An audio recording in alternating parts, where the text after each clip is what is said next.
Working at Google has been a life-changing opportunity. It's been an absolute dream. And to think that it almost didn't happen. The journey to Google for me, it took nearly a year. It was a roller coaster ride. And my next season of Motivated in Minutes is going to cover that journey. I'm going to share it with you in the hopes that, one, you're entertained, and two, that you can take away some key life lessons that you can apply to the areas that matter most to you in your life. Let's do this thing.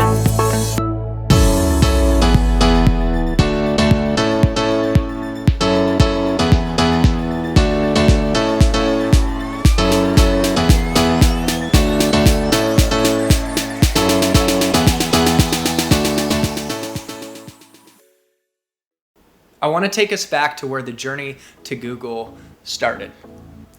Picture me, I was in Beantown selling software, and I hit a point where the deals weren't closing anymore.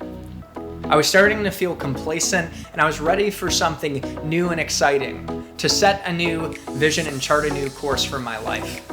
I was ready to get intentional. And I went back home to Naples, Florida for Christmas to see my family, and in that time I read a book, You're a Badass by Jen Sincero. And coming back from Christmas break and reading that book, I was high on life. I was full of faith that I could do anything.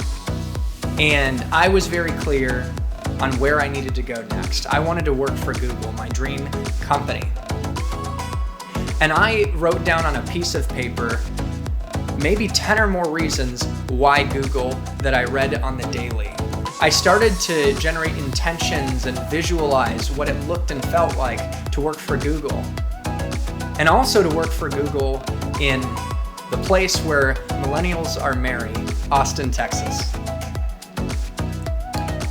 I was so committed to fulfilling on this dream that I even broke up with my girlfriend to start preparing for months before the interviews. And the relationship ended on great terms, and I really appreciated that she understood, she was supportive of my dreams. But it was time to break up with a relationship, a city, and a company for what my heart was set on. I prepared by talking to people, researching, practicing, and rehearsing the way I would interview and how I'd handle different questions. I was ready to take my shot, and I did. I made it through one phone conversation to the next interview.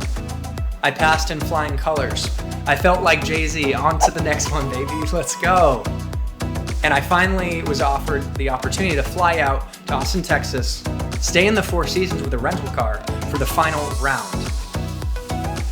I was ecstatic. I was this close to realizing my dream, or at least I thought. What I didn't realize is that an unexpected plot twist was coming. My birthday, April 20th, was just before my final round of interviews in Austin. And I had one too many espresso martinis. And I noticed on the plane ride out to Austin, I started to sniffle a little bit. I was getting sick. I was starting to get a cold. I thought my brain was shattering away. This can't be happening. This can't be happening. And I started to get sicker and sicker as I went to the Four Seasons. I had a plan to prepare and rehearse up to the last second right before the interview. And my brain couldn't function. I was totally freaking out. Because interviews at Google, I knew were gonna be like mental gymnastics. They are as tough as it gets. And you're telling me that my brain's gonna just get foggy and stop functioning right before the big event? I started to get overwhelmed. Maybe you felt this way in your life. The expectations were mounting, and the self-doubt grew right along with it. I literally thought to myself, I'm about to blow this. When my self-doubt was at its all-time high, I got a text from my girlfriend, her former girlfriend, and that text honestly saved me, and I'm so grateful to her for it. I needed some validation and some support, and I called her up. And she had my back. She encouraged me. She reminded me of who I was and that I deserved to be there, that Google was lucky to have me, and that I could do it even though I was feeling a little bit sick. And that encouragement actually made all the difference. And I decided to stop focusing on what was going wrong and start focusing on what I could control and what could go right. And I decided to do something very powerful. I surrendered. I surrendered to what was possible, to what was happening, and I stopped trying to force and control. I ended up doing what I could. I got a good night's sleep. I even got up and did push-ups in the morning, despite feeling horrible. And I went to the interviews, and I was just my authentic self. And amazingly, all 3 of them went incredibly.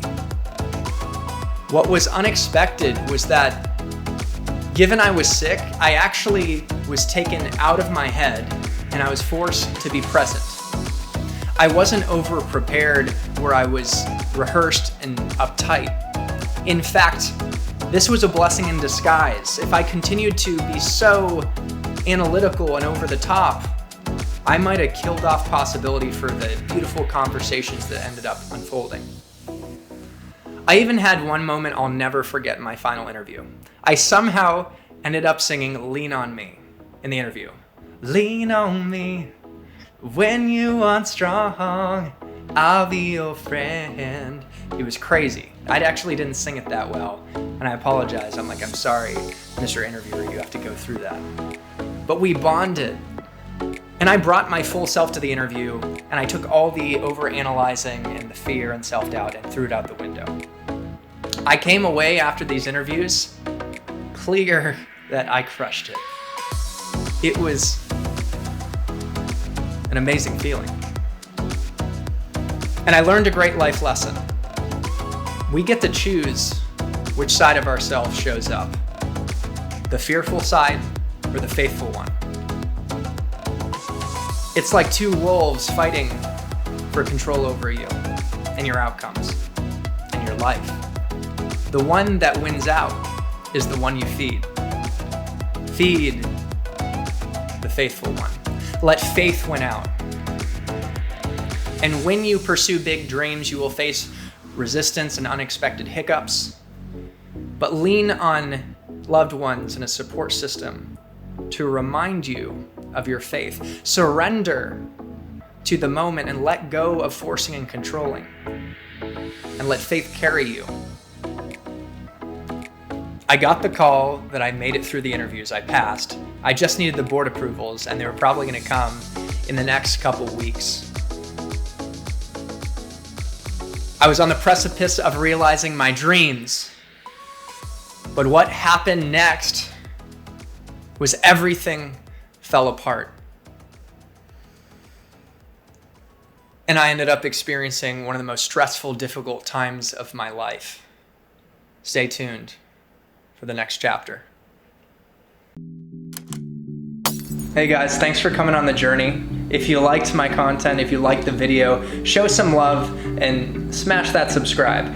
It's a small click for you that makes a big difference for me. And if you want to check out some more content and get some more doses of positivity, check out some of my other videos and tell me what you think in the comments. Love y'all. Peace.